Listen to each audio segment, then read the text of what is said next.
افطار بنانے سے ڈر نہیں لگتا صاحب، افطار کے بعد برتن دھونے سے ڈر لگتا ہے۔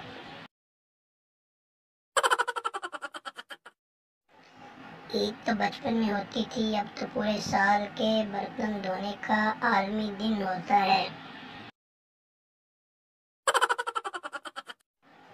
سارا سال کے برتنوں کی چکنائی ایک طرف اور عید کے 3 دنوں کی چکنائی ایک طرف۔ جب چاند رات کو پتہ چلے کہ درزی نے آپ کا سوٹ خراب کر دیا ہے، پھر آپ کی حالت اس میڈم جیسی ہوگی۔ پاکستانی عوام بیفور عید، یہ عید کب آئے گی؟ ڈیورنگ عید، کیا بورنگ عید ہے یار۔ آفٹر عید، اتنی جلدی گزر گئی عید، پتہ بھی نہیں چلا۔ واہ واہ۔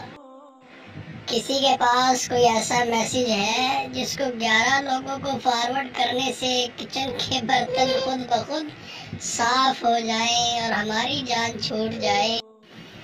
ہائے، ایک تو موسم کی گرمی، اوپر سے چولہے کا سیک، لگتا ہے عید تک میں نے خود پکوڑا بن جانا ہے۔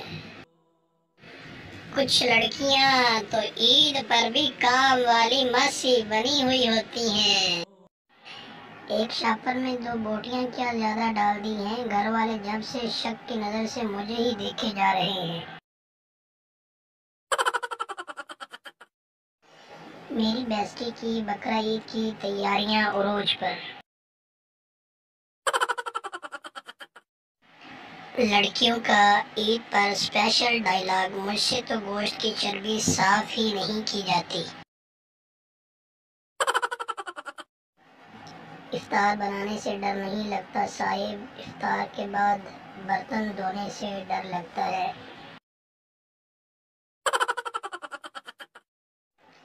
عید تو بچپن میں ہوتی تھی، اب تو پورے سال کے برتن دھونے کا عالمی دن ہوتا ہے۔